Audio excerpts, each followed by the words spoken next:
joining me as my assistant today. My dog is right behind me.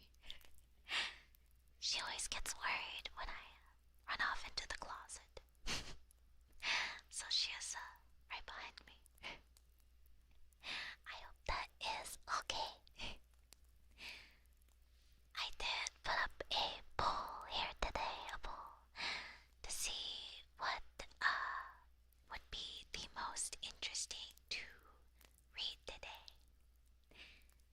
I really was a little conflicted on what I wanted to read to you guys today, and ultimately the poll has spoken. So we will be reading through some of the Grimm's fairy tales today. I know she picked the most inconvenient spot behind me. Literally, there's like one small crack between like this little cabinet I have behind me and Wolfie, and she decided to sit in the most inconvenient crack. So I apologize if you hear any panting sounds. It's not me, I swear. I swear it's not me. But I've never actually read the Grimm's fairy tales, like the originals before, so I'm really excited to read them with you guys today. Yeah, the original Grimm's fairy tale. And I will be very, very close to you.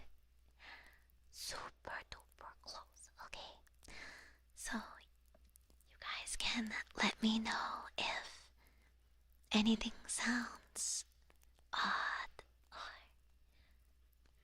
could be improved other than Wolfie.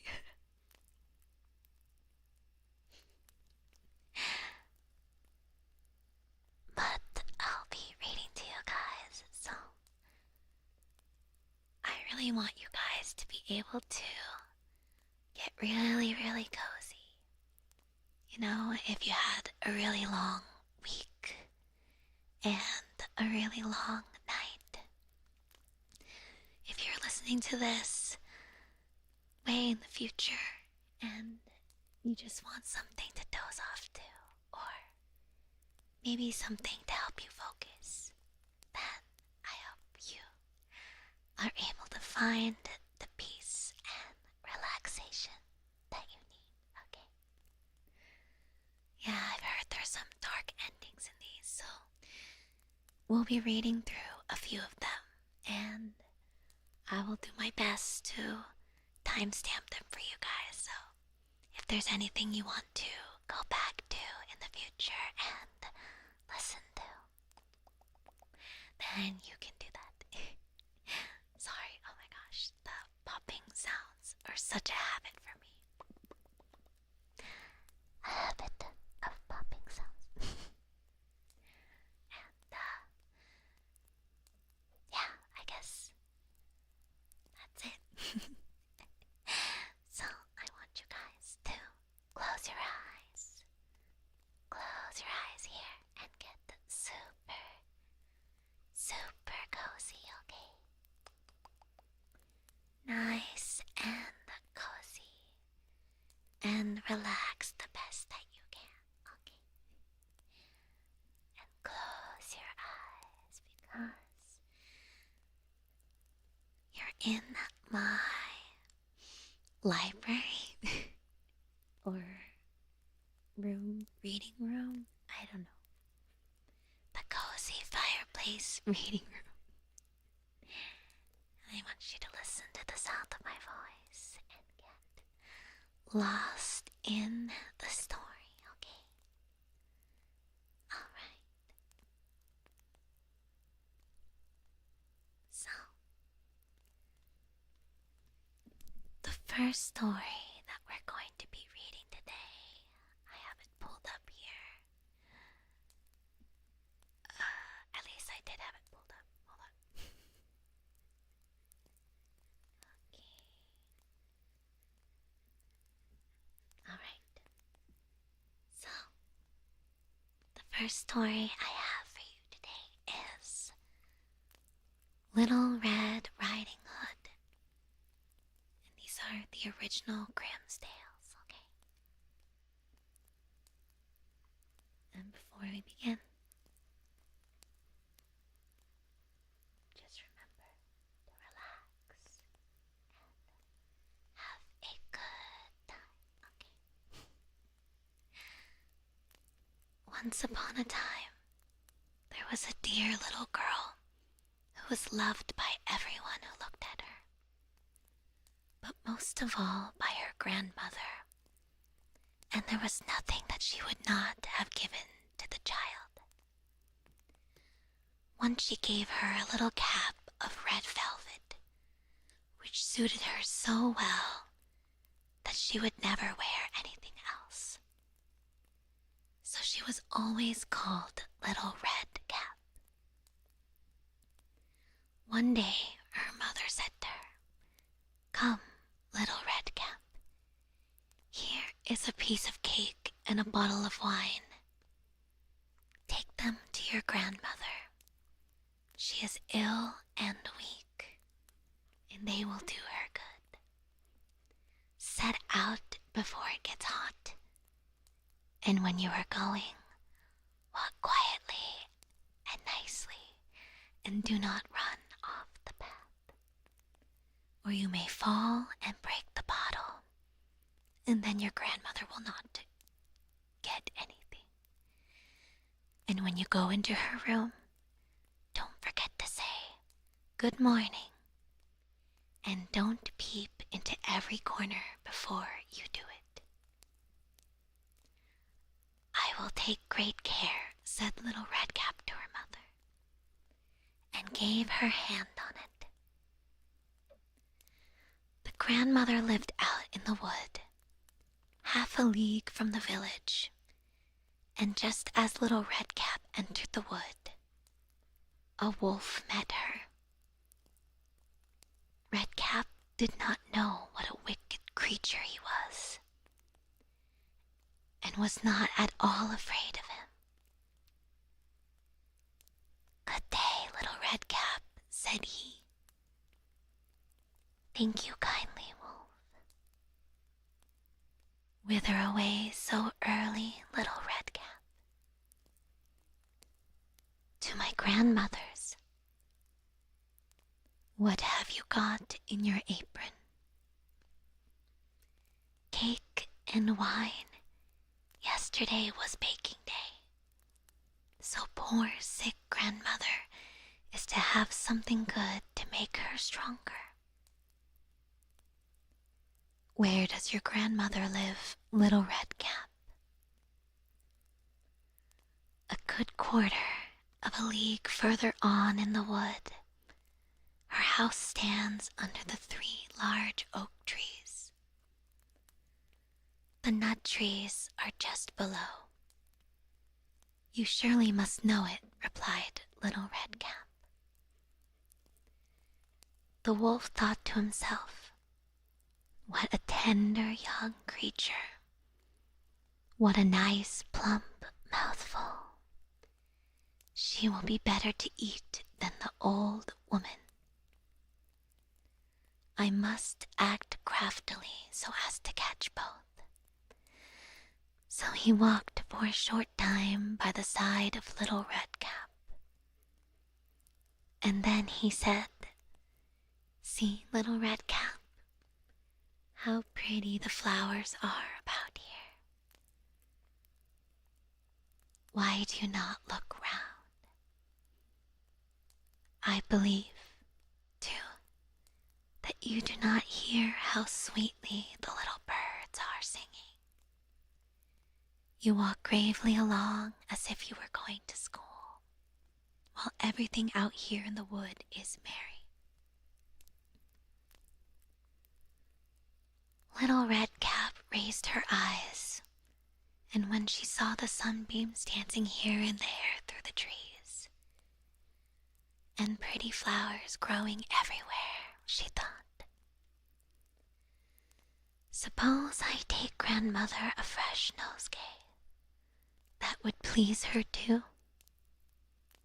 It is so early in the day that I shall still get there in good time. And so she ran from the path in the wood to look for flowers. And whenever she had picked one, she fancied that she saw a still prettier one farther on, and ran after it. And so got deeper and deeper into the wood. Meanwhile, the wolf ran straight to the grandmother's house and knocked at the door. "Who is there?" "Little Redcap," replied the wolf. "She is bringing cake and wine. Open the door." "Lift the latch," called out the grandmother. "I am too weak and cannot get up." The wolf lifted the latch. The door sprang open, and without a word, he went straight to the grandmother's bed and devoured her. Then he put on her clothes, dressed himself in her cap, laid himself in bed, and drew the curtains. Little Redcap, however, had been running about picking flowers, and when she had gathered so many that she could carry no more, she remembered her grandmother and set out on the way to her. She was surprised to find the cottage door standing open, and when she went into the room, she had such a strange feeling that she said to herself, "Oh dear, how uneasy I feel today. And at other times I like being with grandmother so much." She called out, "Good morning," but received no answer. So she went to the bed and drew back the curtains. There lay her grandmother with her cap pulled far over her face and looking very, very strange. "Oh, grandmother," she said, "what big ears you have." "The better to hear you with, my child," was the reply. "But grandmother, what big eyes you have," she said. "The better to see you with, my dear." "But grandmother, what large hands you have." "The better to hug you with." "Oh, but grandmother, what a terrible big mouth you have. The better to eat you with."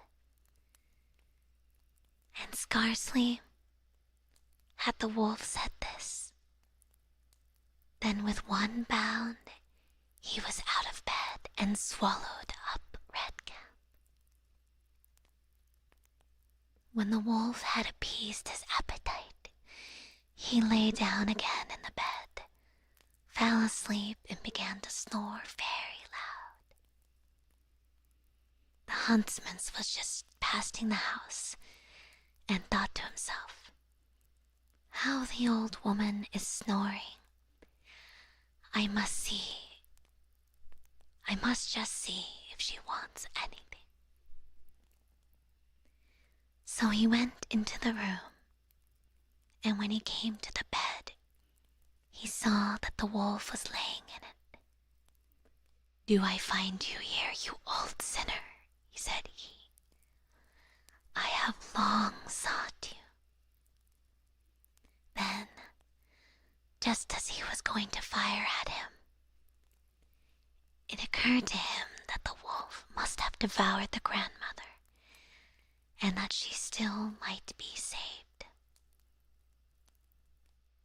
So he did not fire, but took a pair of scissors and began to cut open the stomach of the sleeping wolf. When he had made 2 snips, he saw the little red cap shining, and then he made 2 snips more, and the little girl sprang out crying. Ah, how frightened I have been. How dark it was inside the wolf. And after that, the aged grandmother came out alive also, but scarcely able to breathe. Redcap, however, quickly fetched great stones with which they filled the wolf's belly, and when he awoke, he wanted to run away. But the stones were so heavy that he collapsed at once and fell dead. Then all 3 were delighted. The huntsman drew off the wolf's skin and went home with it.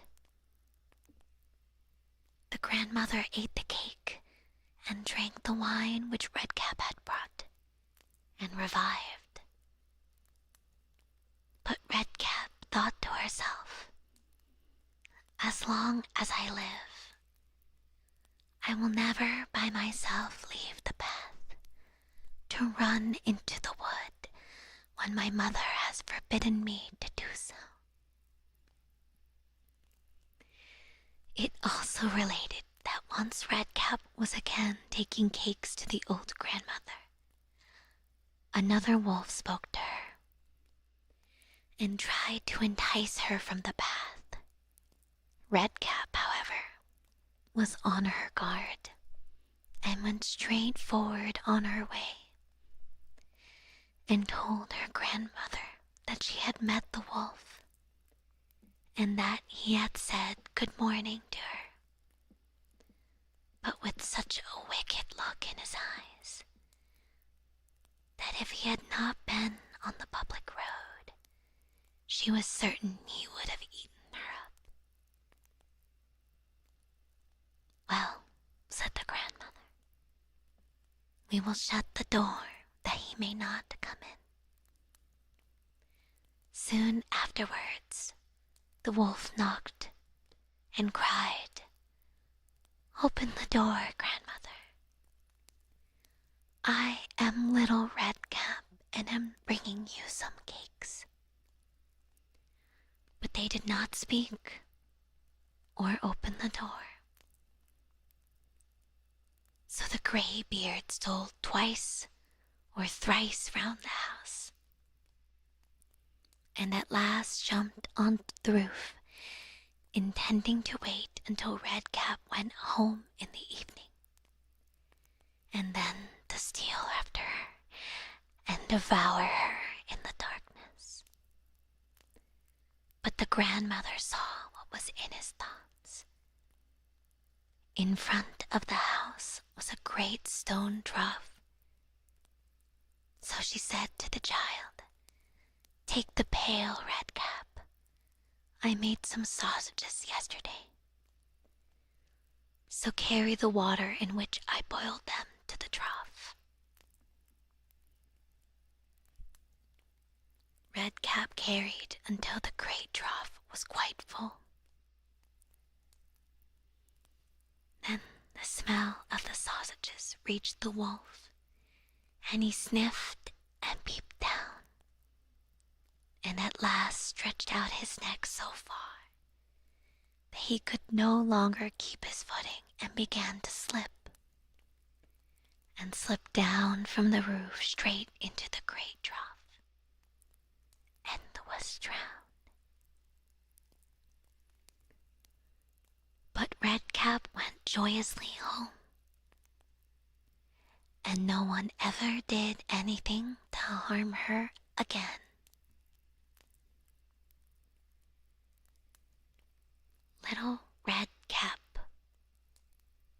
also known as Little Red Riding Wolf. Wolf. Wolf. A story by Jacob Grimm and Wilhelm Grimm. Very interesting. I mean, I feel like we're all pretty familiar with, Grimm's fairy tales, or like the gist of it, I suppose. But can't believe he didn't wake up after being cut into. It's kind of crazy. Very interesting. Surprised that the bleeding out from being operated on in his sleep didn't kill him, but instead the stones in his stomach did. Very, very interesting. Alright,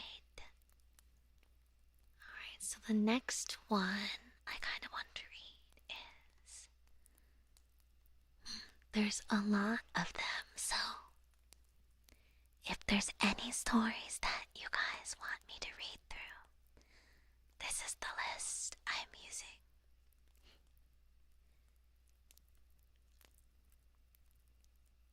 I will read through another one for now.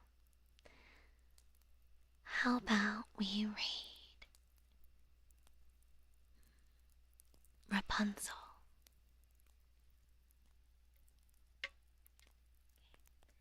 Gonna drink some water first.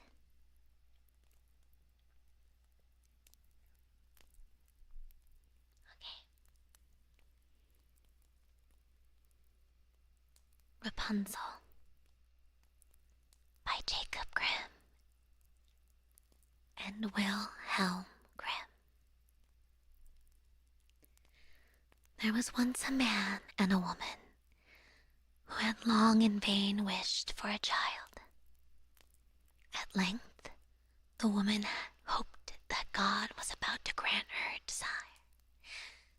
These people had a little window at the back of their house, from which a splendid garden could be seen, which was full of the most beautiful flowers and herbs.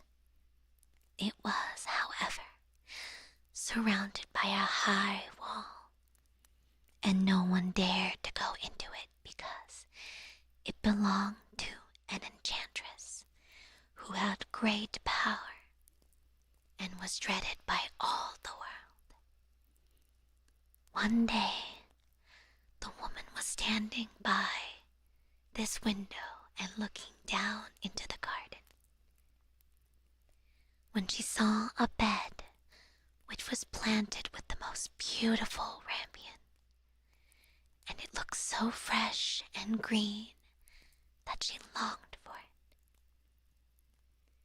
She quite pined away and began to look pale and miserable.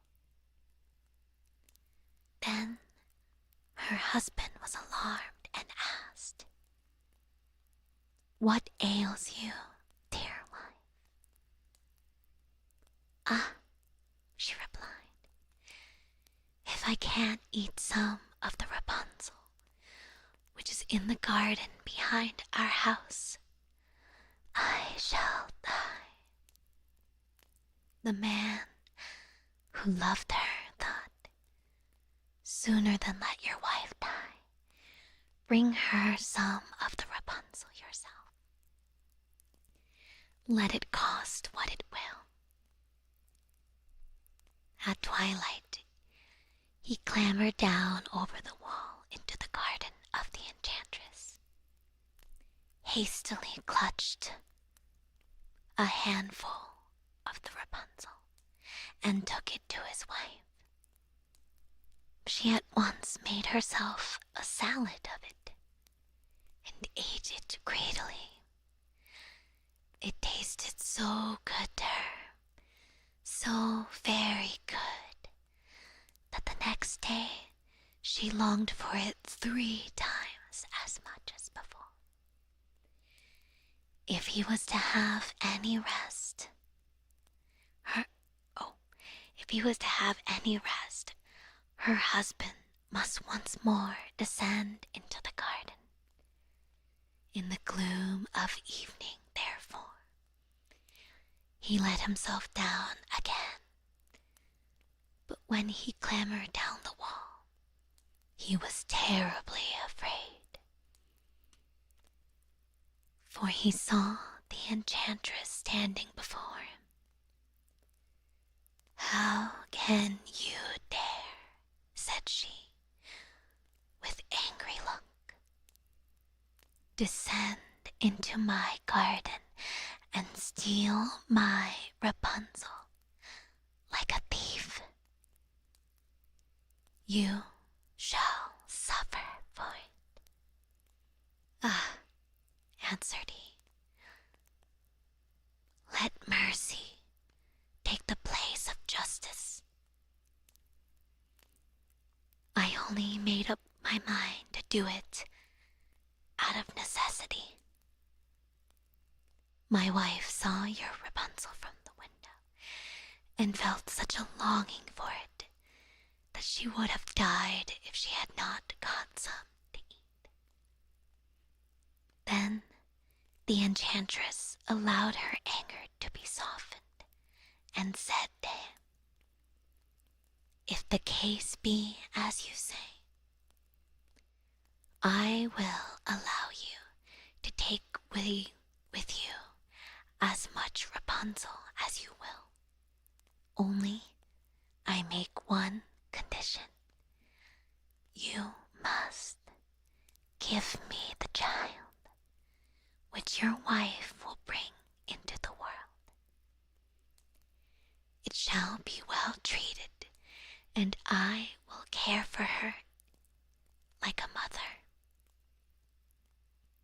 The man, in his terror, consented to everything, and when the woman was brought to bed, the enchantress appeared at once, gave the name of Rapunzel, and took it away with her. Rapunzel grew into the most beautiful child under the sun. When she was 12 years old, the enchantress shut her into a tower which lay in the forest, and had neither stairs nor door, but quite at the top was a little window. When the enchantress wanted to go in, she placed herself beneath it and cried, "Rapunzel, Rapunzel, let down your hair to me." Rapunzel had magnificent long hair, fine as spun gold, and when she heard the voice of the enchantress, she unfastened her braid tresses, wound them round one of the hooks of the window above, and then the hair fell 20 ells down, and the enchantress climbed up by it. After a year or two, it came to pass that the king's son rode through the forest and passed by the tower. Then he heard a song which was so charming that he stood still and listened. This was Rapunzel, who, in her solitude, passed her time in letting her sweet voice resound. The king's son wanted to climb up to her and looked for the door of the tower, but none was to be found. He rode home, but the singing had so deeply touched his heart that every day he went out into the forest and listened to it. Once, when he was thus standing behind a tree, he saw that an enchantress came there, and he heard how she cried, "Rapunzel, Rapunzel, let down your hair to me. Then Rapunzel let down the braids of her hair, and the enchantress climbed up to her. If that is the ladder by which one mounts, I too will try my fortune, said he. And the next day, when it began to grow dark, he went to the tower and cried, Rapunzel, Rapunzel, let down your hair to me. Immediately the hair fell down, and the king's son climbed down. At first, Rapunzel was terribly frightened when a man, such as her eyes had never yet beheld, came to her.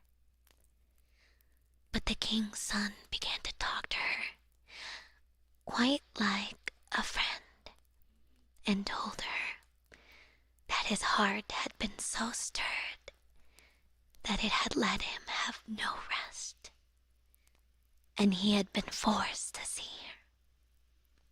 Then Rapunzel lost her fear, and when he asked her if she would take him for her husband, and she saw that he was young and handsome, she thought, he will love me more than old Dame Gothel does. And she said yes, and laid her hand in his.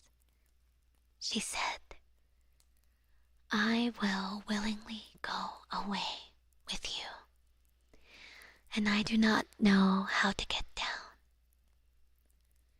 Bring with you a skein of silk every time you come, and I will weave a ladder with it. And when that is ready, I will descend, and you will take me on your horse. They agreed that until that time, he should come to her every evening, for the old woman came by day.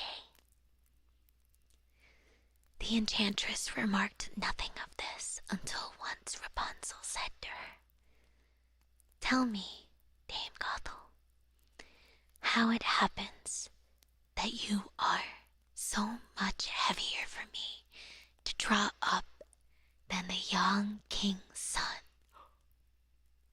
He is with me in a moment. Ah, you wicked child, cried the enchantress. What do I hear you say? I thought I had separated you from all the world, and yet you have deceived me. In her anger, she clutched Rapunzel's beautiful tresses, wrapped them twice round her left hand, seized a pair of scissors with the right, and snip, snap, they were cut off, and the lovely braids lay on the ground. And she was so pitiless that she took poor Rapunzel into a desert where she had to live in great grief and misery. On the same day that she cast out Rapunzel, the enchantress fastened the braids of hair which she had cut off to the hook of the window. When the king's son came and cried, Rapunzel, Rapunzel, let down your hair to me, she let the hair down. The king's son ascended, but instead of finding his dearest Rapunzel, he found the enchantress, who gazed at him with wicked and venomous looks. Aha, she cried mockingly, you would fetch your dearest, but the beautiful bird sits no longer singing in the nest. The cat has got it and will scratch out your eyes as well. Rapunzel is lost to you. You will never see her again. The king's son was beside himself with pain, and in his despair, he leapt down from the tower. He escaped with his life, but the thorns into which he fell pierced his eyes. Then he wandered quite blind about the forest, ate nothing but roots and berries, and did not but lament and weep over the loss of his dearest wife. Thus he roamed about in misery for some years, and at length came to the desert where Rapunzel, with the twins to which she had given birth, a boy and a girl, lived in wretchedness. He heard a voice, and it seemed so familiar to him that he went towards it. And when he approached, Rapunzel knew him and fell on his neck and wept. 2 of her tears wetted his eyes, and they grew clear again, and he could see with them as before. He led her to his kingdom, where he was joyfully received, and they lived for a long time afterwards, happy and contented. The end. Rapunzel by Jacob Grimm and Wilhelm Grimm. I thought the story was gonna be a really sad and unhappy end. So, good to know that in the end it was a happily ever after moment. And I also didn't get a chance to say, welcome in, Raiders. Thank you for raiding me. Thank you, thank you. I didn't want to interrupt the story, but I hope you guys like cozy fairy tales. Yeah. Rapunzel really just talks to that guy. The prince, literally, they would have been fine, but she had to go and blab and got them both in trouble. Just to call the evil fairy, or I guess evil stepmom. You had to call the evil stepmom like fat. And that's how it all fell apart. But if you guys haven't met me before, my name is Hiyori Mokami. We're doing some cozy fairy tale readings by the campfire, so get cozy, okay? Alright, did you guys have a suggestion for the next one? Well, I don't think I would accidentally slip up and tell my mom that the prince had been sneaking in. Crazy, I didn't know that she got outcast either to like the desert or whatever. Alright, I see. Iron Hans. Alright, Iron Hans. Okay.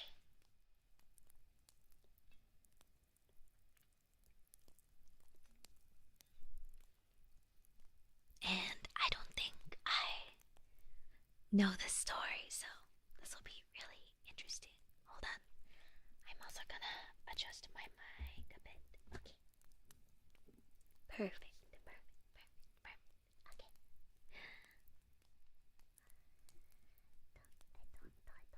Okay. There was once upon a time a king who had a great forest near his palace, full of all kinds of wild animals. One day he sent out a huntsman to shoot him a roe, but he did not come back. Perhaps some accident had befallen him, said the king. And the next day he sent out 2 more huntsmen who were to search for him, but they too stayed away. Then, on the 3rd day, he sent for all his huntsmen and said, "Scour the whole forest through, and do not give up until you have found all 3. But of these also none came home again. None were seen again. From that time forth, no one would any longer venture into the forest, and it lay there in deep stillness and solitude, and nothing was seen of it, but sometimes an eagle or a hawk flying over it. This lasted for many years, when an unknown huntsman announced himself to the king as seeking a situation and offered to go into the dangerous forest. The king, however, would not give his consent and said, "It is not safe in there. I fear it would fare with you no better than with the others, and you would never come out again." The huntsman replied, "Lord, I will venture it at my own risk. Of fear I know nothing." The huntsman therefore betook himself with his dog to the forest. It was not long before the dog fell in with some game on the way and wanted to pursue it. But hardly had the dog run 2 steps when it stood before a deep pool, could go no further, and a naked arm stretched itself out of the water, seized it, and drew it under. When the huntsman saw that, he went back and fetched 3 men to come with buckets and bail out the water. When they could see to the bottom, there lay a wild man whose body was brown like rusty iron, whose hair hung over his face down to his knees. They bound him with cords and led him away to the castle. There was great astonishment over the wild man. The king, however, had put him in an iron cage in the courtyard and forbade the door to be opened on pain of death, and the queen herself was to take the key into her keeping. And from this time forth, everyone could again go into the forest with safety. Not the dog. The king had a son of 8 years who was once playing in the courtyard, and while he was playing, his golden ball fell into the cage. The boy ran thither and said, "Give me my ball out." "Not till you have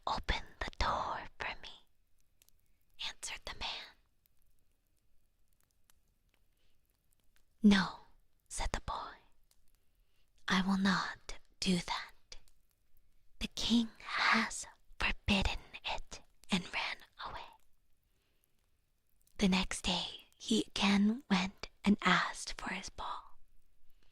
The wild man said, Open my door. But the boy would not. On the third day, the king had ridden out hunting, and the boy went once more and said, I cannot open the door, even if I had wished, for I have not the key. Then the wild man said, It lies under your mother's pillow. You can get it there. The boy, who wanted to have his ball back, cast all thought to the winds and brought the key.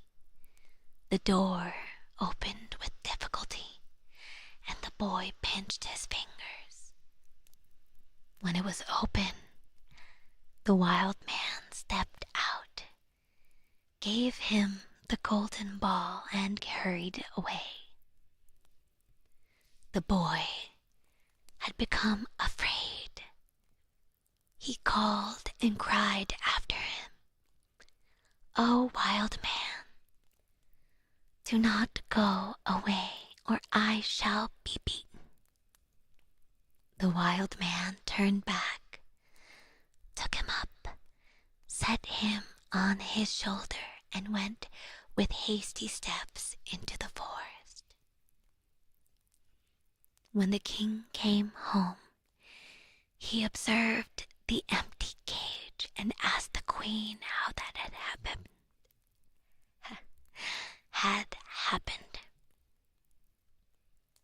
She knew nothing about it and sought the key, but it was gone.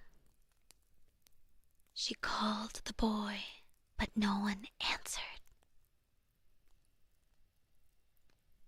The king sent out people to seek for him in the fields, but they did not find him. Then he could easily guess what had happened, and much grief reigned in the royal court.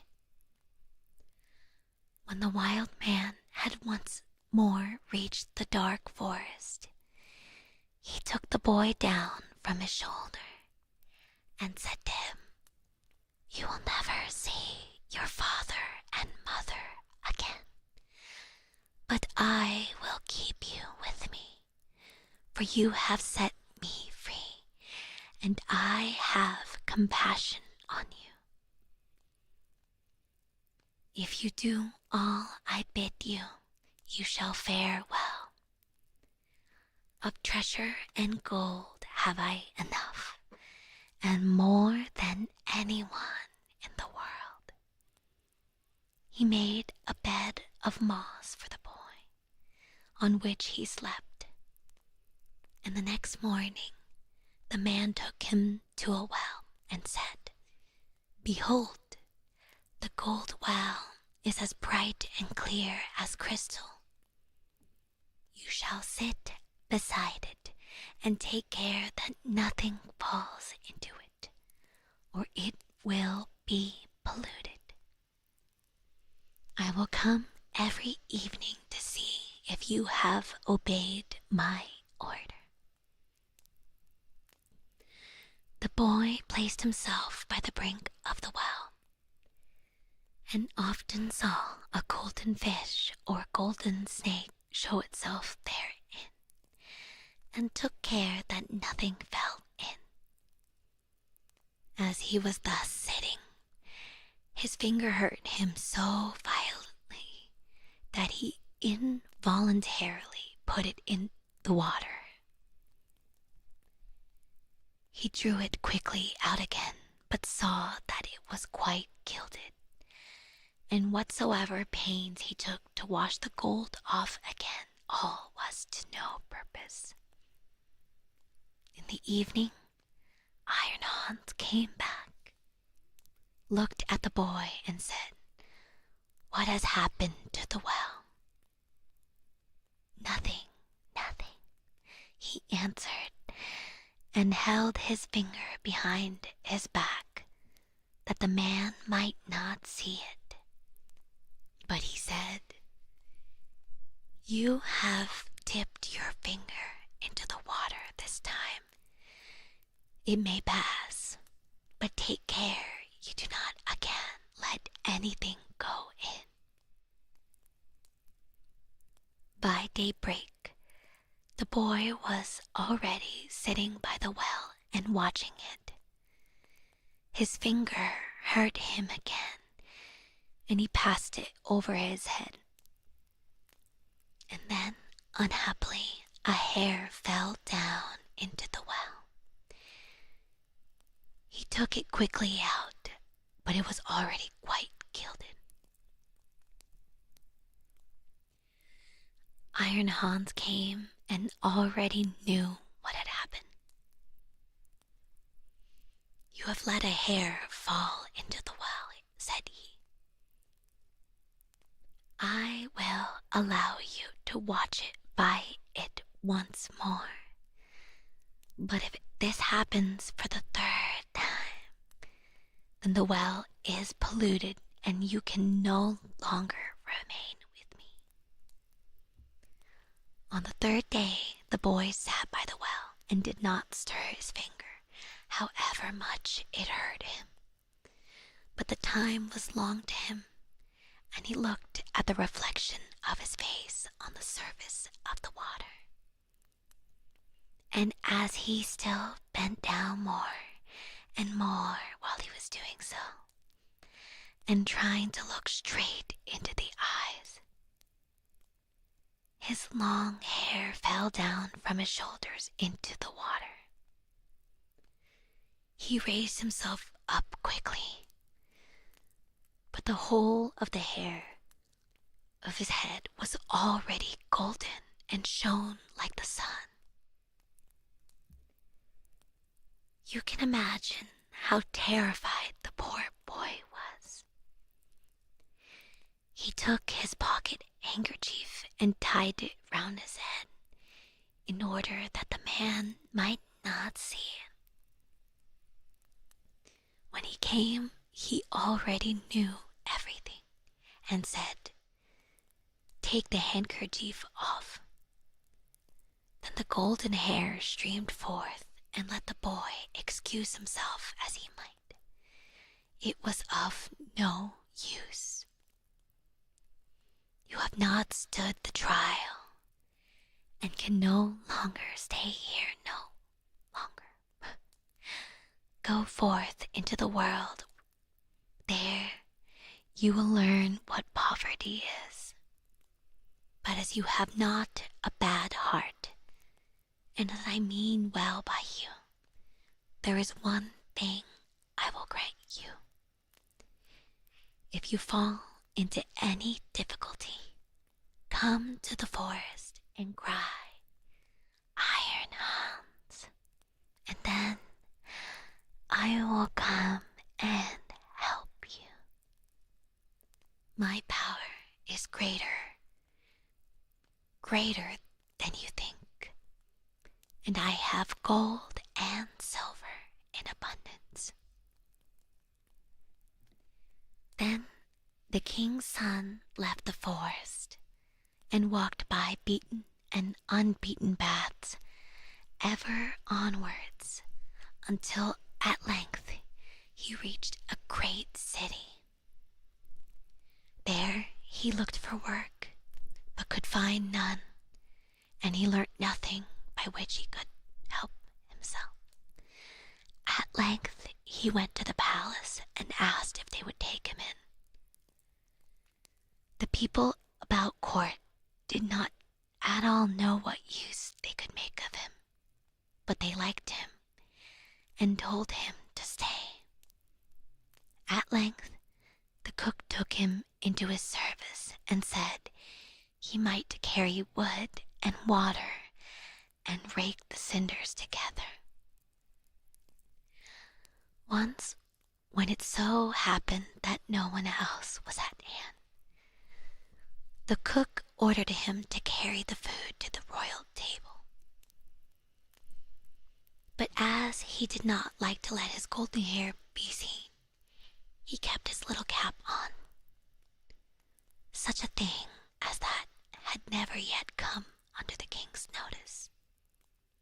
And he said, "When you come to the royal table, you must take your hat off," he answered.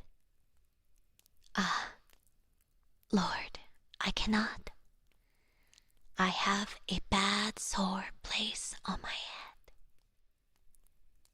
Then the king had the cook called before him and scolded him, and asked how he could take such a boy as that into his service, and that he was to send him away at once. The cook, however, had pity on him and exchanged him for the gardener's boy. And now the boy had to plant and water the garden, hoe and dig, and bear the wind and bad weather. Once in summer, when he was working alone in the garden, the day was so warm, he took his little cap off that the air might cool him.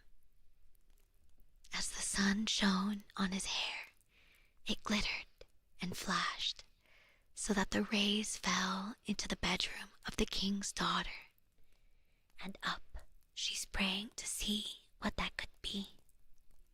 Then she saw the boy and cried to him, "Boy, bring me a wreath of flowers."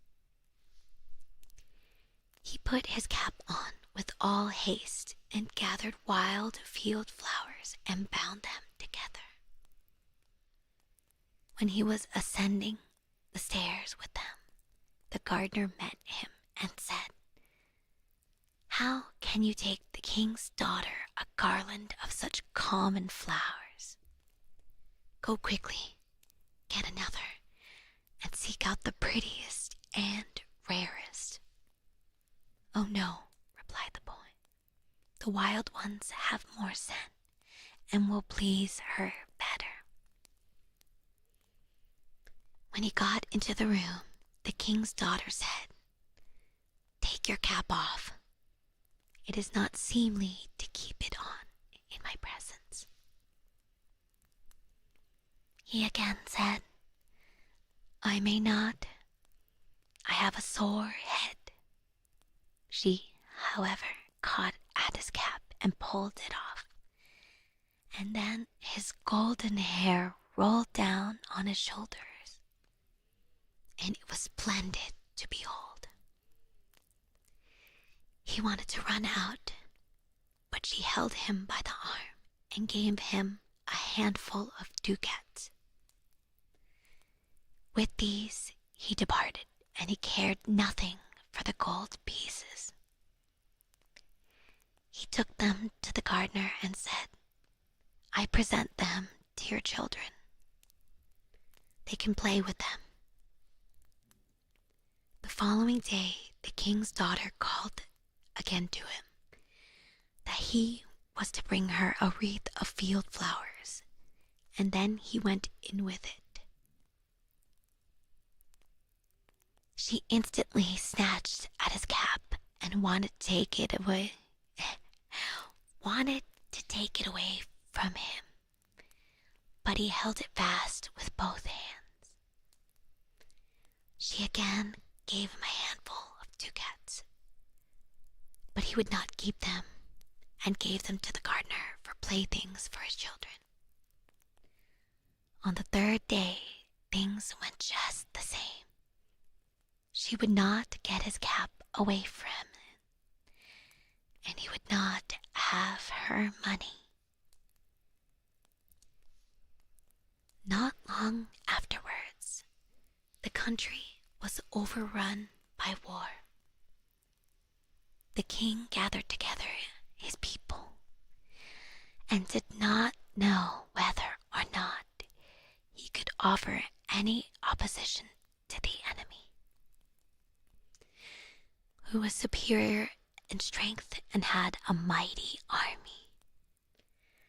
Then said the gardener's boy, I am grown up, and will go to the wars also. Only give me a horse. The others laughed and said, Seek one for yourself when we are gone. We will leave one behind us in the stable for you. When they had gone forth, he went into the stable and led the horse out.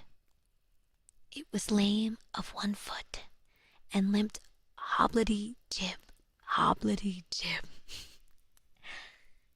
Nevertheless, he mounted and rode away to the dark forest. When he came to the outskirts, he called Iron Hans 3 times so loudly that it echoed through the trees. Thereupon the wild man appeared suddenly and said, What do you desire? I want a strong steed, for I am going to the wars. That you shall have, and still more than you ask for. Then the wild man went back into the forest, and it was not long before a stable boy came out of it, who led a horse that snorted with its nostrils and could hardly be restrained.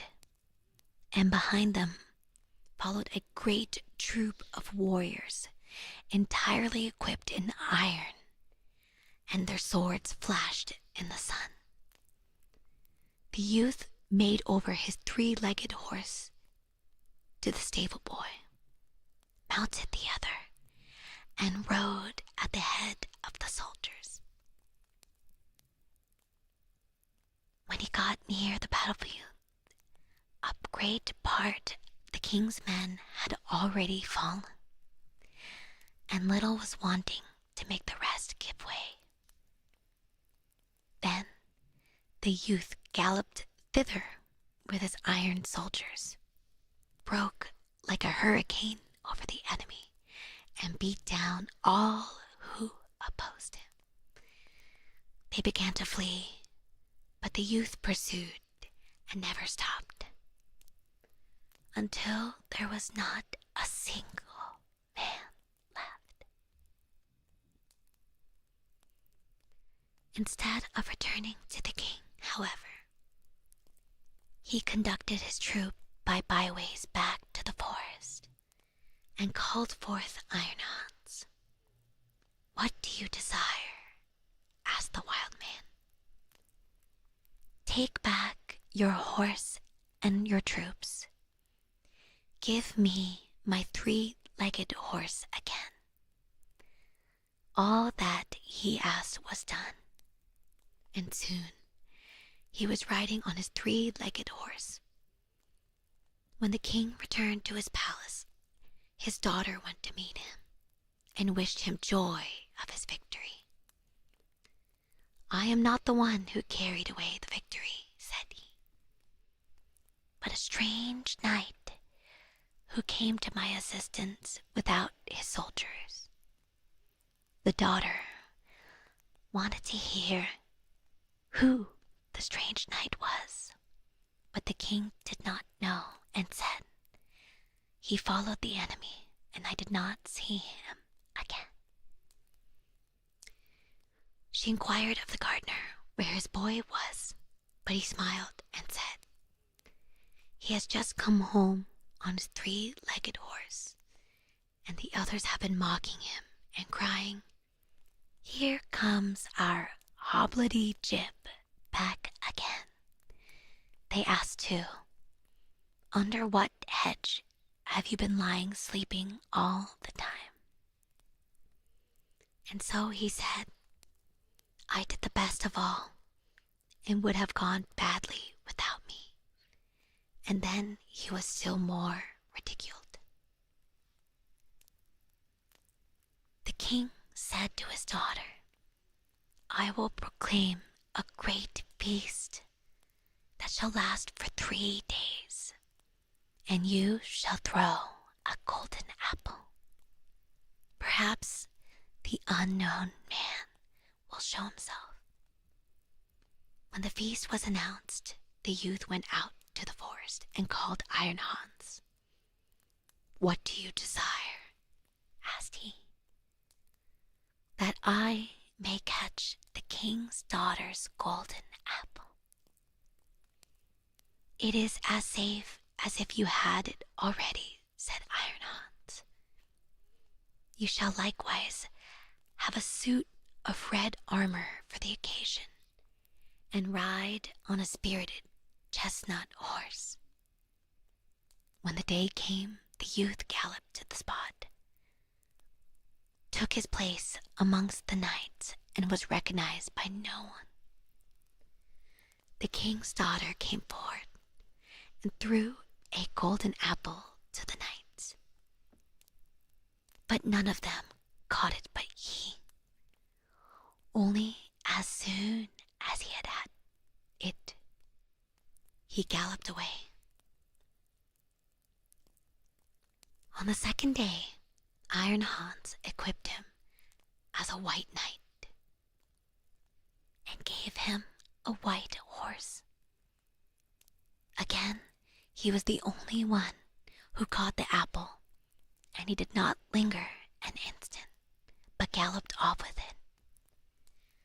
The king grew angry and said, "That is not allowed.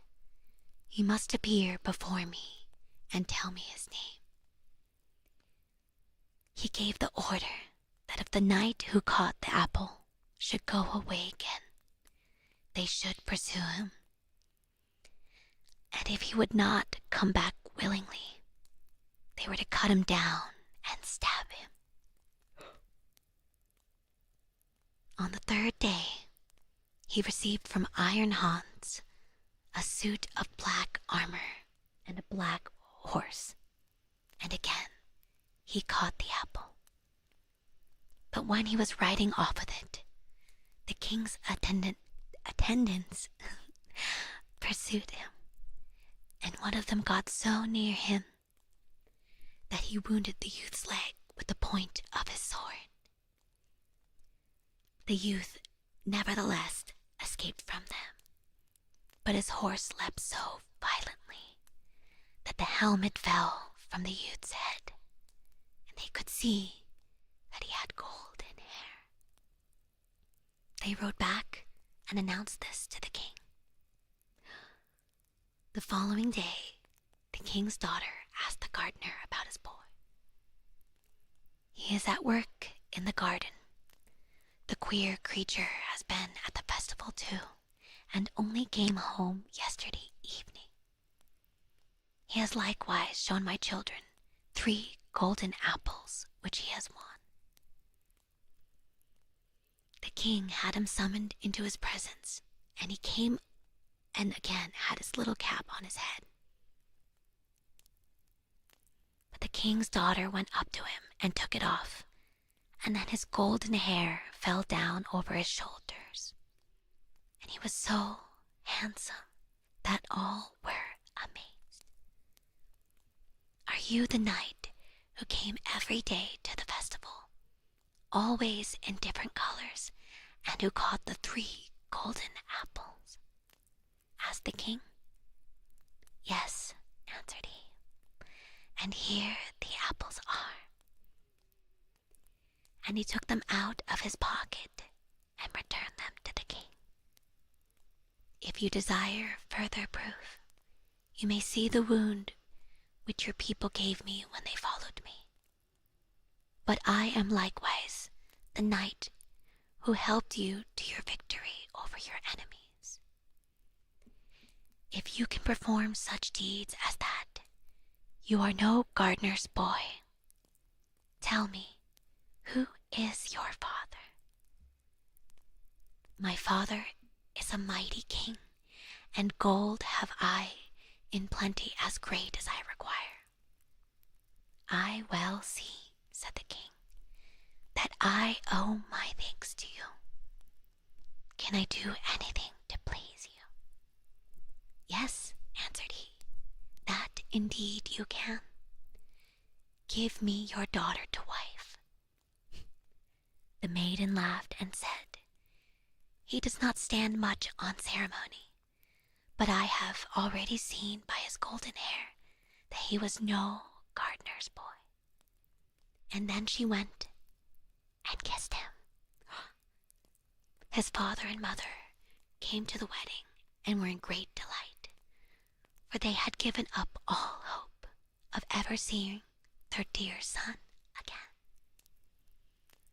And as they were sitting at the marriage feast, the music suddenly stopped, the doors opened, and a stately king came in with a great retinue. He went up to the youth, embraced him, and said, I am Iron Hans, and was by enchantment a wild man. But you have set me free. All the treasures which I possess shall be your property. Iron Hans,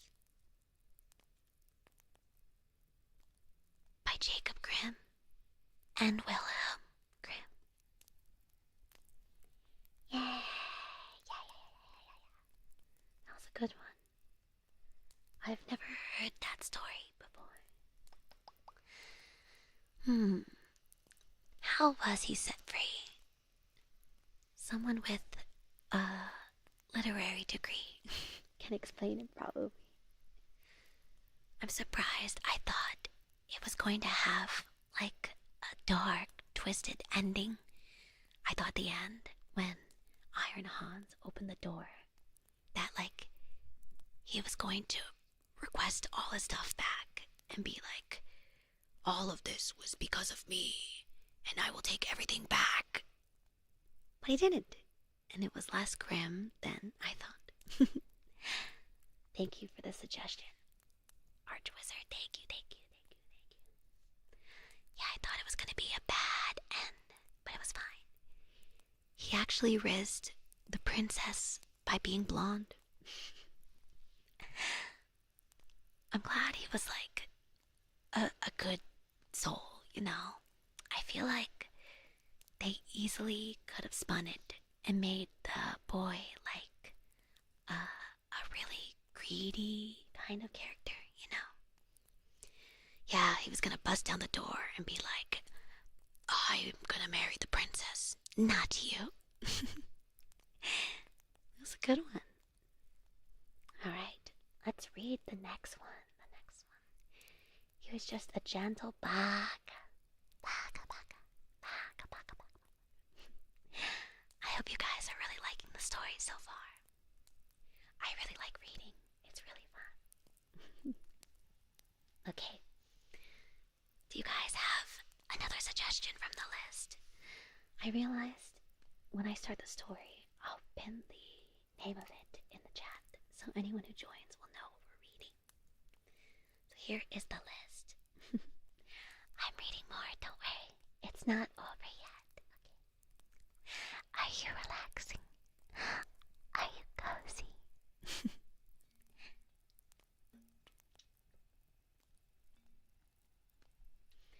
At some point while I was reading, my dog started snoring. I don't know if you could hear her in the background, but she was like softly snoring. Alright, Shrek is in the Grimm's fairy tale. Okay. Alright. Any suggestions before I pick one? I'm gonna pick one. Let's see. There's a dog and a sparrow. Or I don't know what to read. The Wolf and the 7 Little Kids. Oh, no, that's not.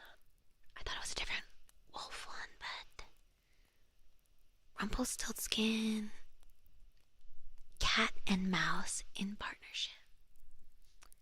There is the Golden Bird, Willow Wren and the bear.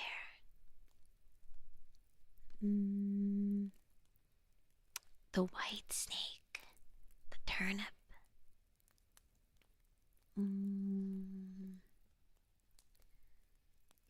The king of the golden mountain, Dr. Knowall. I don't know that one. I feel like we should read one that's like not as well known.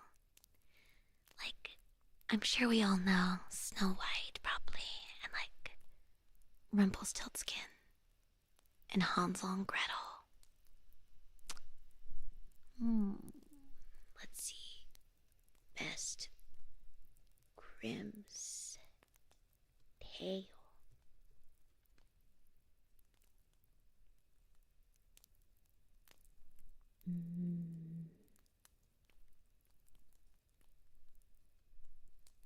Alright. Yeah, I've never heard of the fisherman and his wife. Okay, so darker and more complex. The goose girl, the robber bridegroom. Oh, let's read the robber bridegroom. This one sounds interesting. Ooh, interesting. All right. I'm not going to tell you guys what it's about, but it is quite intriguing. Oh, let me also type it in chat. Oh, it's so hard to reach my keyboard. Art reading.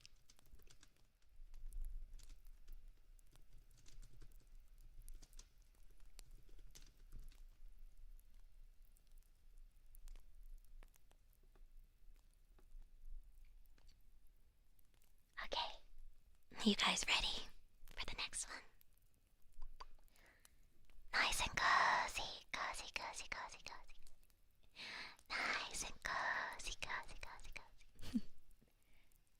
Alright.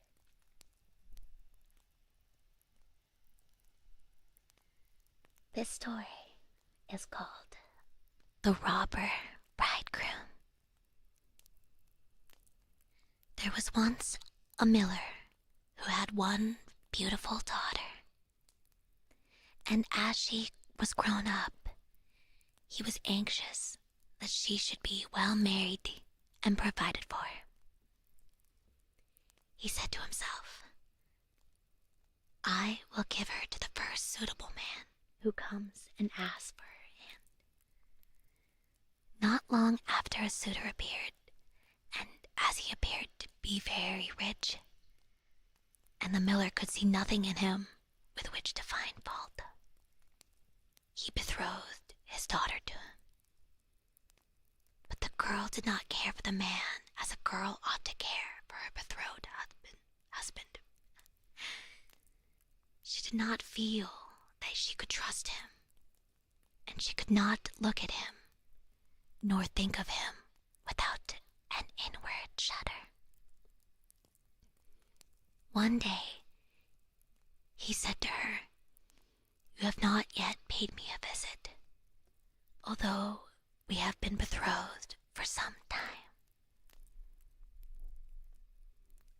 I do not know where your house is, she answered. My house is out there in the dark forest, he said. She tried to excuse herself by saying that she would not be able to find the way thither. Her betrothed only replied, You must come and see me next Sunday. I have already invited guests for that day, and that you may not mistake the way, I will strew ashes along the path. When Sunday came, and it was time for the girl to start, a feeling of dread came over her, which she could not explain, and that she might be able to find her path again. She filled her pockets with peas and lentils to sprinkle on the ground, as she went along. On reaching the entrance to the forest, she found the path strewed with ashes, and these she followed, throwing down some peas on either side of her at every step she took. She walked the whole day until she came to the deepest, darkest part of the forest. There she saw a lonely house, looking so grim and mysterious that it did not please her at all. She stepped inside, but not a soul was to be seen, and a great silence reigned throughout. Suddenly, a voice cried, "Turn back, turn back, young maiden fair. Linger not in this murderer's lair." The girl looked up and saw that the voice came from a bird hanging in a cage on the wall. Again it cried, "Turn back, young maiden fair. Linger not in this murderer's lair." The girl passed on, going from room to room of the house, but they were all empty, and still she saw no one. At last she came to the cellar, and there sat a very, very old woman, who could not keep her head from shaking. Sorry, I knocked over my mic. "Can you tell me," asked the girl, "if my betrothed husband lives here?" "Ah, you poor child," answered the woman. "What a place for you to come to. This is a murderer's den. You think yourself a promised bride, and that your marriage will soon take place, but it is with death that you will keep your marriage feast. Look, do you see that large cauldron of water which I am obliged to keep on the fire? As soon as they have you in their power, they will kill you without mercy, and cook and eat you, for they are eaters of men. If I did not take pity on you and save you, you would be lost." Thereupon the old woman led her behind a large cask, which quite hid her from view. "Keep as still as mouse," she said. "Do not move or speak, or it will be all over for you. Tonight, when the robbers are all asleep, we will flee together. I have long been waiting for an opportunity to escape." The words were hardly out of her mouth when the godless crew returned, dragging another young girl with them. They were all drunk and paid no heed to her cries and lamentations. They gave her wine to drink, 3 glasses full, 1 of white wine, 1 of red wine, and 1 of yellow. And with that, her heart gave way, and she died. Then they tore off her dainty clothing, laid her on a table, and cut her beautiful body into pieces and sprinkled salt upon it. Oh my. The poor betrothed girl crouched, trembling and shuddering behind the cask, for she saw what a terrible fate had been intended for her by the robbers.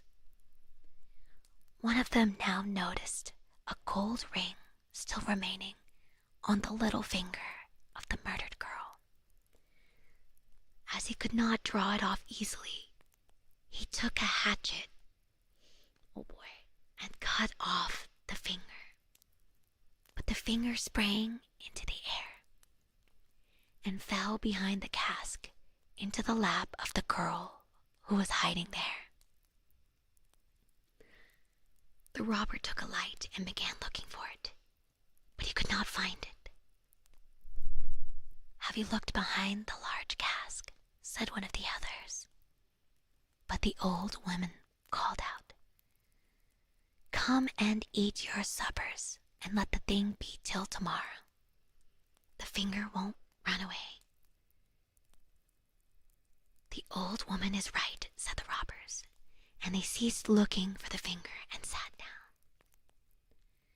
The old woman had mixed a sleeping draught with their wine, and before long they were all lying on the floor of the cellar, fast asleep and snoring. As soon as the girl was assured of this, she came from behind the cask. She was obliged to step over the bodies of the sleepers who were lying close together, and every moment she was filled with renewed dread lest she should awaken them. But God helped her, so that she passed safely over them, and then she and the old woman went upstairs, opened the door, and hastened as fast as they could from the murderer's den. They found the ashes scattered by the wind, but the peas and lentils had sprouted and grown sufficiently above the ground to guide them in the moonlight along the path.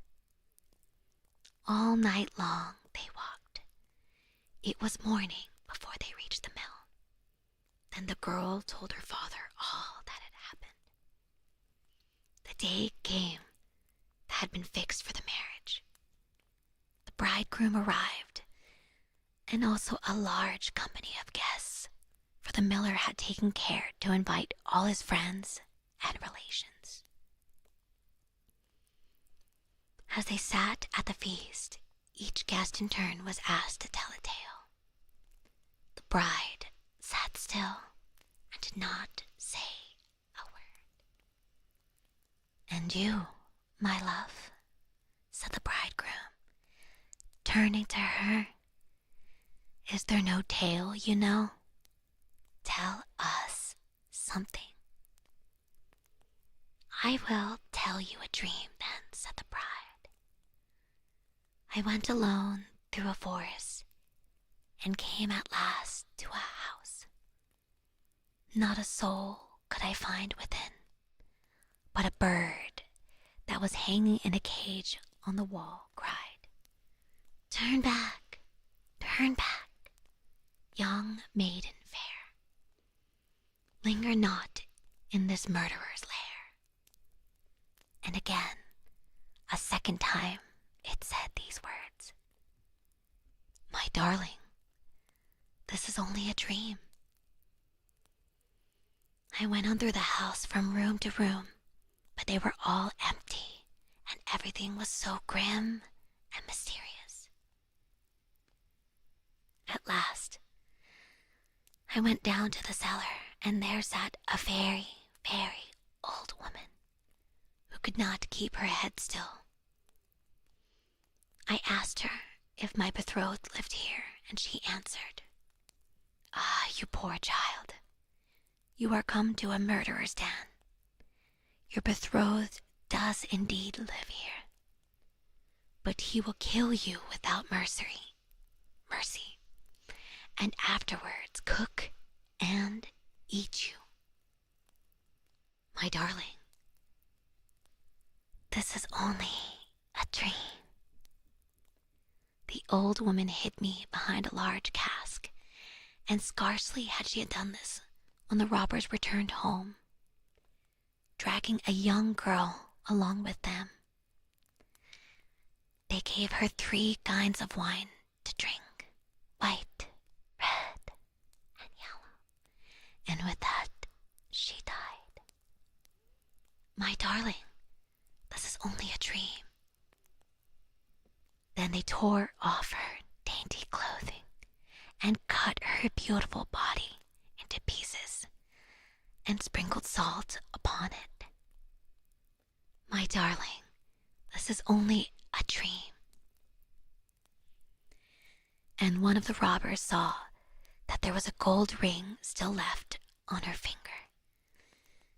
And as it was difficult to draw off, he took a hatchet and cut off her finger. But the finger sprang into the air and fell behind the great cask into my lap. And here is the finger with the ring.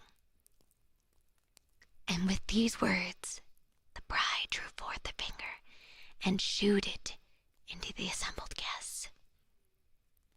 The bridegroom, who during this recital had grown deadly pale, up and tried to escape, but the guests seized him and held him fast. They delivered him up to justice, and he and all his murderous band were condemned to death for their wicked deeds. The Robber Bridegroom by Jacob Grimm and Wilhelm Grimm. Oh. Wow. Okay, so basically, I did a Google search and I was like, the best Grimm's tales. And this one was really interesting because it was like a chilling tale where a bride discovers her fiancé is a cannibalistic murderer. And I was like, oh, it's kind of an interesting one. That was indeed a story.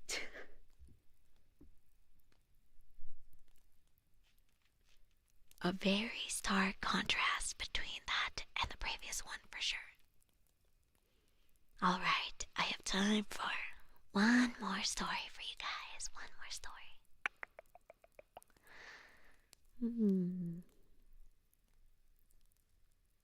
Do you guys want a happy one or another dark one? I'm up for whatever. I will drink water.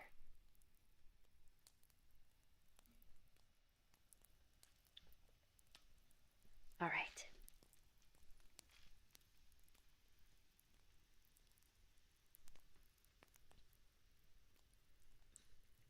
Okay, another dark one.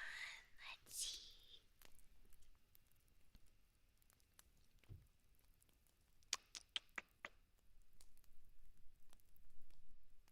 Interesting. So we have the Juniper tree, the robber bridegroom, which we read, Hans and Gretel, and the 6 swans.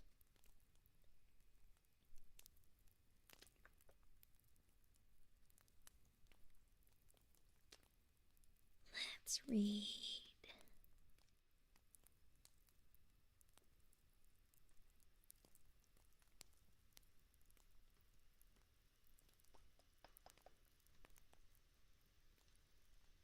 I wish it would tell me. Let's see. The number 1. Alright. We will read the Juniper tree. You find it here. Here it is. Okay. And then I will update the message here. Paste. The Juniper tree. Alright. How are you guys doing? Are you sleepy already? Eep, eep, eep, eep, eep. We have one last fairy tale for today. Well, I don't know if you want to call this a fairy tale, but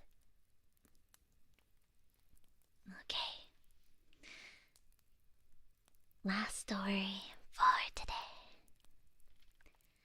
The Juniper Tree.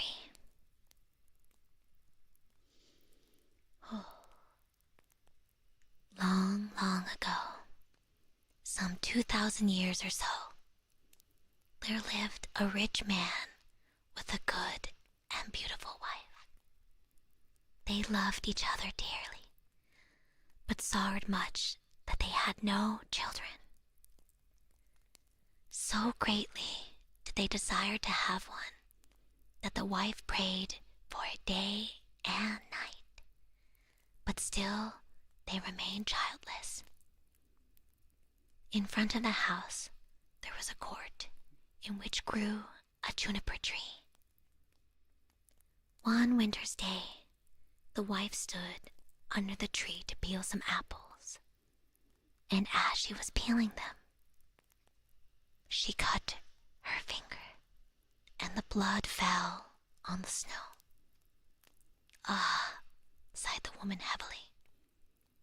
If I had but a child, as red as blood and as white as snow.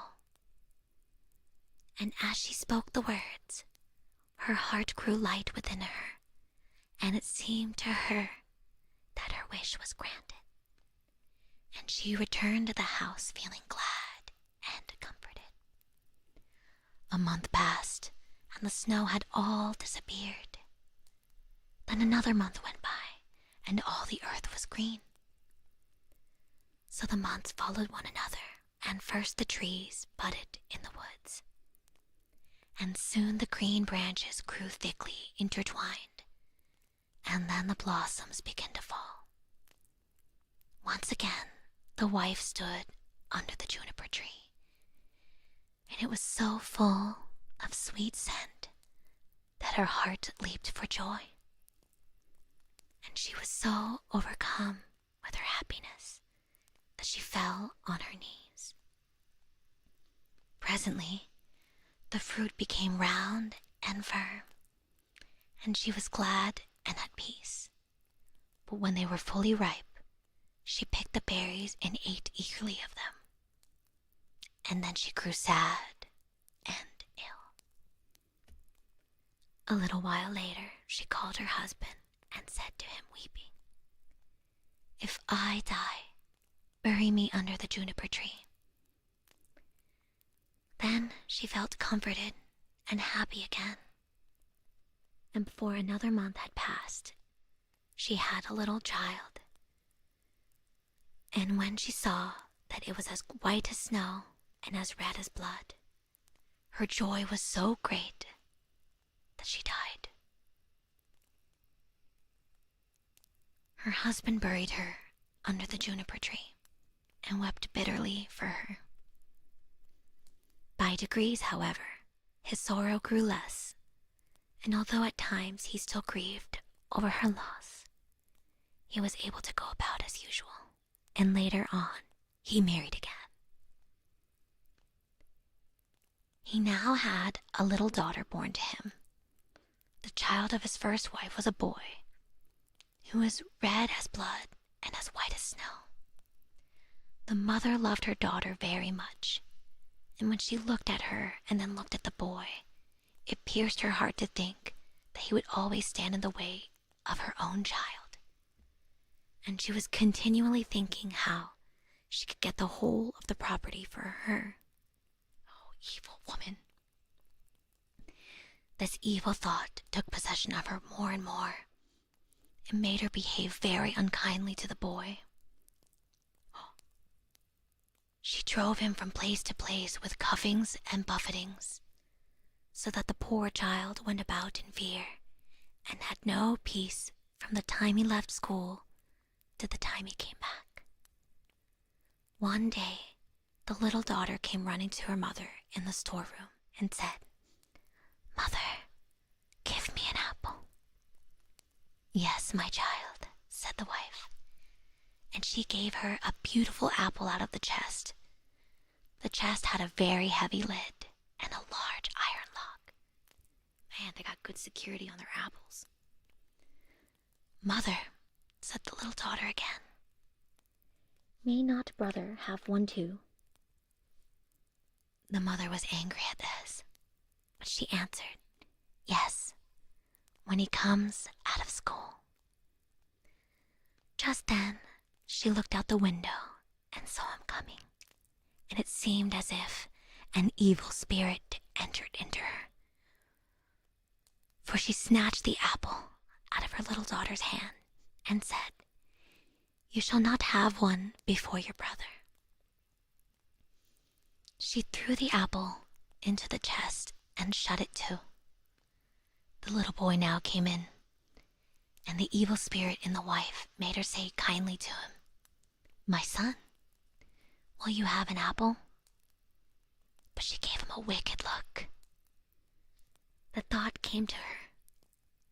Oh, I missed a line. Oops. Mother, said the boy, how dreadful you look. Yes, give me an apple. The thought came to her that she would kill him. Come with me, she said. Oh, she lifted up the lid of the chest. Take one out for yourself.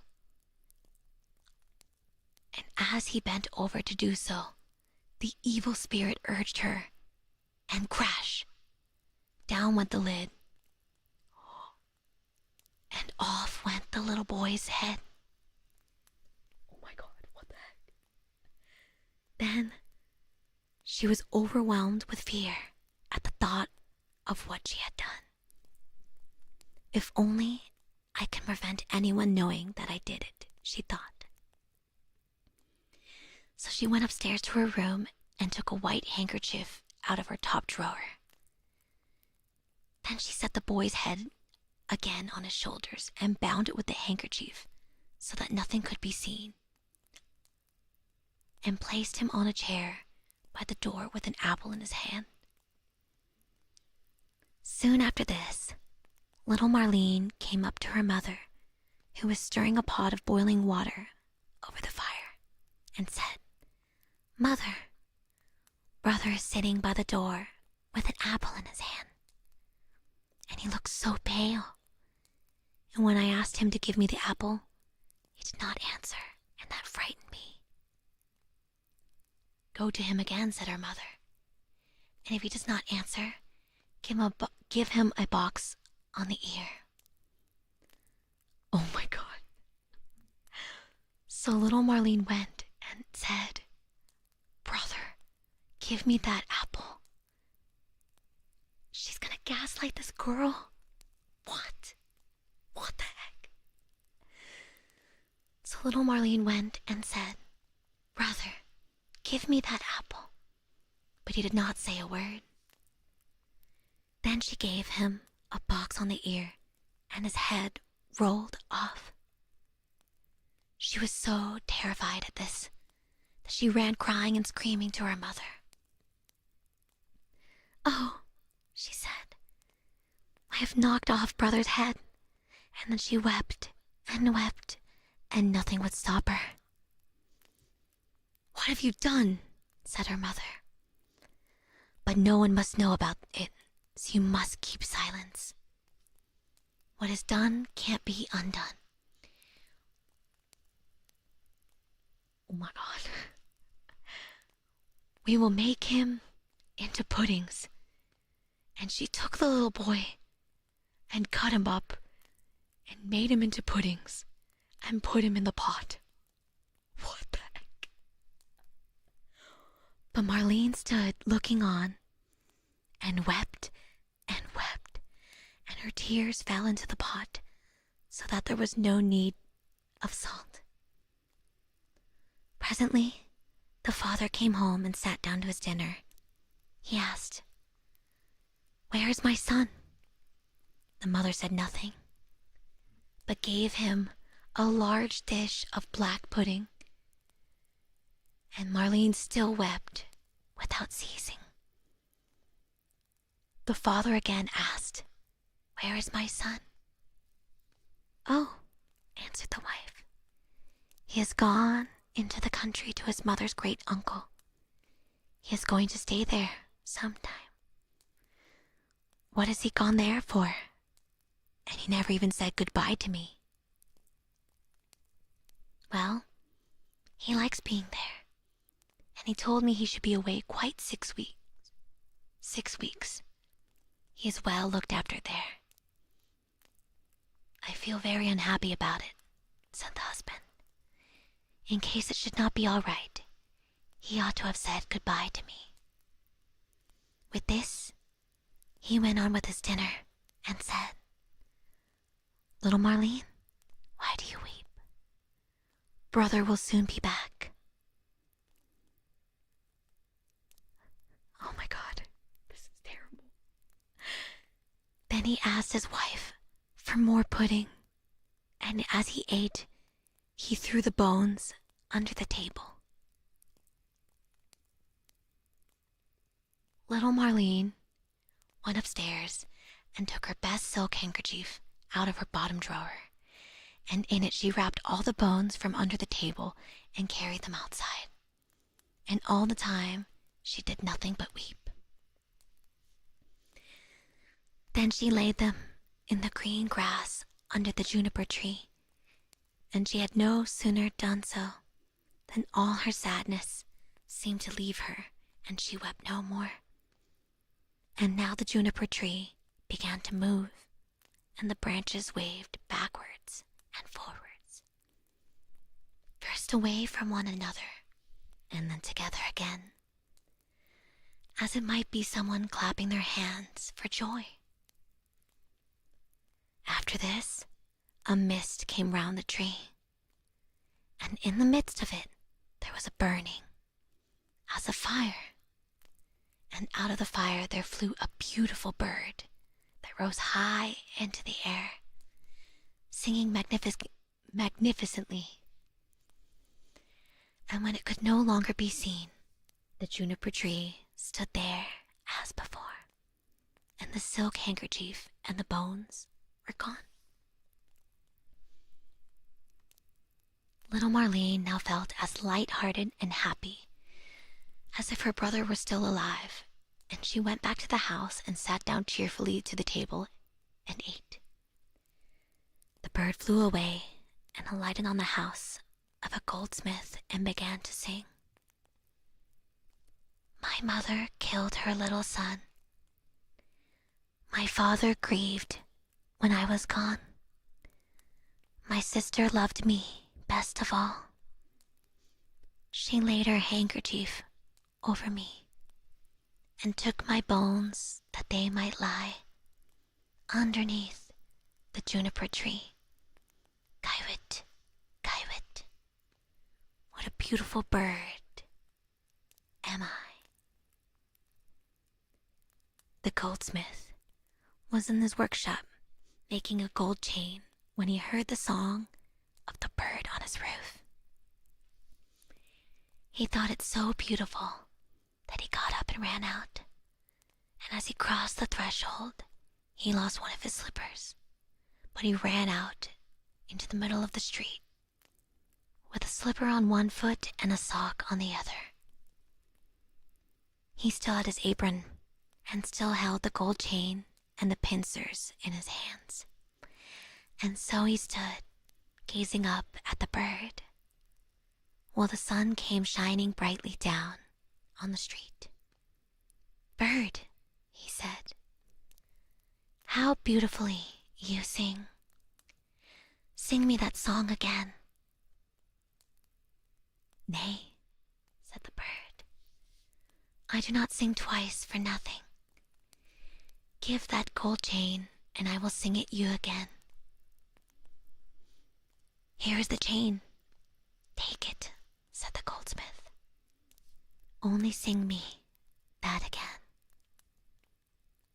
The bird flew down and took the gold chain in his right claw, and then he alighted again in front of the goldsmith and sang. My mother killed her little son.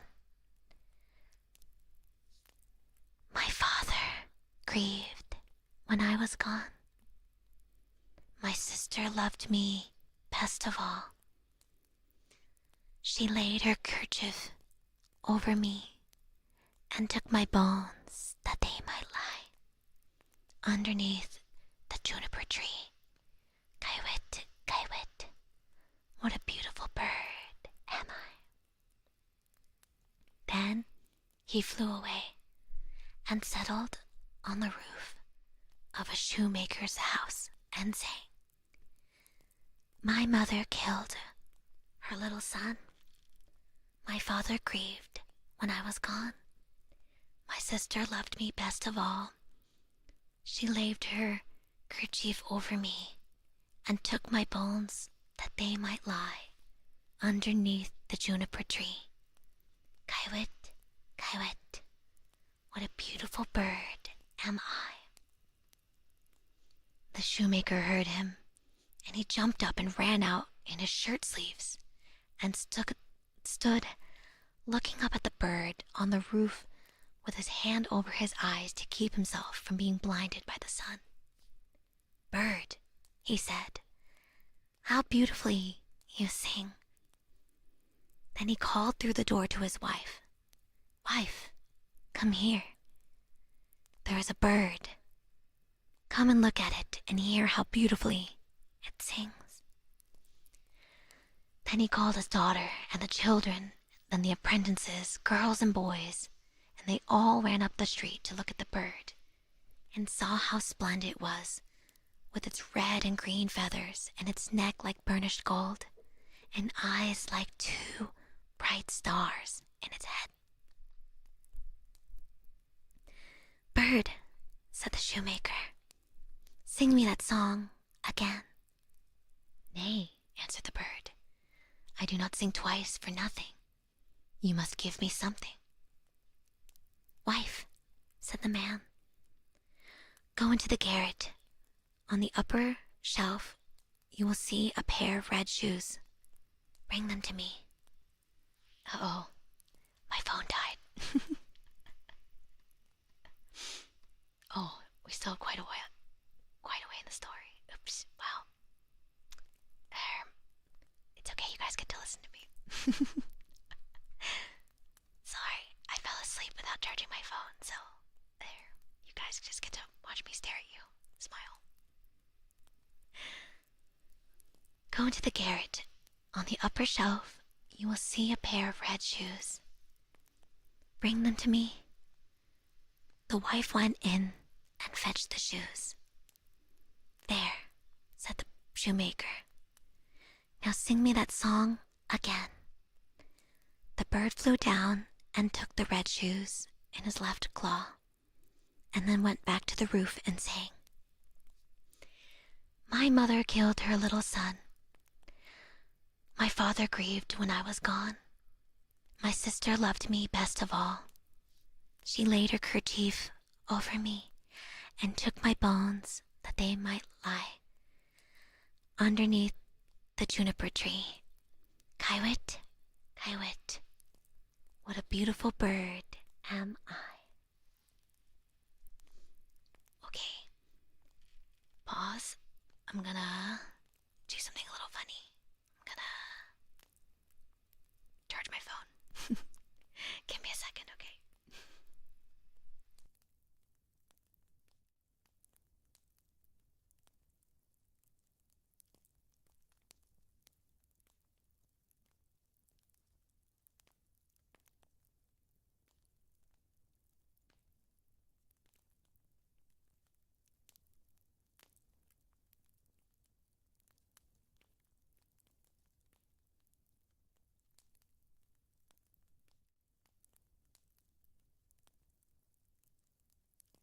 Okay, I'm back. Sorry about the scuff. At least my tail still moves, right? Okay. When he had finished, he flew away. He had the chain in his right claw and the shoes in his left, and he flew right away to a mill, and the mill went click, clack, click, clack, click, clack. Inside the mill were 20 of the miller's men hoeing a millstone. And as they went, hick, hack, hick, hack, hick, hack, the mill went click, clack, click, clack, click, clack. The bird settled on a lime tree in front of the mill and sang. My mother killed her little son. Then one of the men left off. My father grieved when I was gone. 2 more men left off and listened. My sister loved me best of all. Then 4 more left off. She laid her kerchief over me and took my bones that they might lie. Now there were only 8 at work. Underneath, and now only 5, the juniper tree, and now only 1. Kaiwit, Kaiwit, what a beautiful bird am I. Then he looked up, and the last one had left off work. Bird, he said, what a beautiful song that is you sing. Let me hear it too. Sing it again. Nay, answered the bird. I do not sing twice for nothing. Give me that millstone, and I will sing it again. If it belonged to me alone, said the man, you should have it. Yes, yes, said the others. If he will sing again, he can have it. The bird came down, and all the 20 millers set to, and lifted up the stone with a beam. Then the bird put his head through the hole, and took the stone round his neck like a collar, and flew back with it to the tree and sang. My mother killed her little son. My father grieved when I was gone. My sister loved me most of all. She laid her kerchief over me and took my bones that they might lie underneath the juniper tree. Kaiwit, Kaiwit, what a beautiful bird am I. And when he had finished his song, he spread his wings, and with the chain in his right claw, the shoes in his left, and the millstone round his neck, he flew right away to his father's house. The father, the mother, and little Marlene were having their dinner. How light-hearted I feel, said the father, so pleased and cheerful. And I, said the mother, I feel so uneasy, as if a heavy thunderstorm were coming. But little Marlene sat and wept and wept. Then the bird came flying towards the house and settled on the roof. I do feel so happy, said the father. And how beautifully the sun shines. I feel just as if I were going to see an old friend again. Ah, said the wife, and I am so full of distress and uneasiness that my teeth chatter, and I feel as if there were a fire in my veins. And she tore open her dress, and all the while little Marlene sat in the corner and wept, and the plate on her knees was wet with her tears. The bird now flew to the juniper tree and began singing. My mother killed her little son. The mother shut her eyes and her ears, that she might see and hear nothing, but there was a roaring sound in her ears, like that of a violent storm, and in her eyes a burning and flashing like lightning. My father grieved when I was gone. Look, mother, said the man, at the beautiful bird that is singing so magnificently, and how warm and bright the sun is, and what a delicious scent of spice in the air. My sister loved me best of all. Then little Marlene laid her head down on her knees and sobbed. I must go outside and see the bird nearer, said the man. Ah, do not go, cried the wife. I feel as if the whole house were in flames. But the man went out and looked at the bird. She laid her kerchief over me and took my bones that they might lie underneath the juniper tree. Kaiwit, kaiwit, what a beautiful bird am I. With that the bird let fall the golden chain, and it fell just round the man's neck, so that it fitted him exactly. He went inside and said, See, what a splendid bird that is. He has given me this beautiful gold chain, and it looks so beautiful himself. But the wife was in such fear and trouble. She fell on the floor, and her cap fell from her head, and the bird began again. My mother killed her little son. Ah me, cried the wife, if I were but 1,000 feet beneath the earth, that I might not hear that song. My father grieved when I was gone.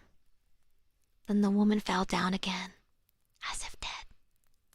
My sister loved me best of all. Well, said little Marlene, I will go out too and see if the bird will give me anything. So she went out, and he threw down the shoes to her. Underneath the juniper tree, Kaiwit, kaiwit, what a beautiful bird am I. And she now felt quite happy and light-hearted. She put on the shoes and danced and jumped about in them. I was so miserable, she said, when I came out, but that has all passed away. That is indeed a splendid bird.